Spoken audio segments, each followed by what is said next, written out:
मित्रांनो, आज आमच्याकडे उदय चमचमीत पदार्थ पॅटीस, ज्याला आपण वडापाव. वडापाव वेगळा प्रकार आहे आणि हा पॅटीस हा वेगळा प्रकार आहे. याच्यासोबत काय आहे, चटणी. अक्षराचा बेत झालाय ते अक्षराचा.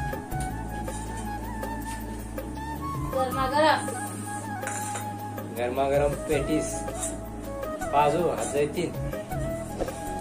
गरम आहे ना.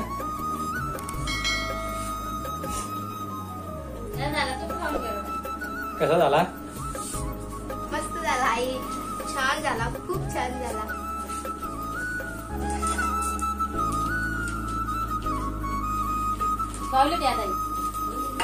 घे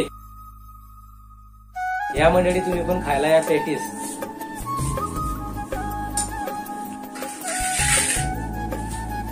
दोन्ही बाल कलाकार मस्त खाताय, आनंद घेताय पॅटीसचा.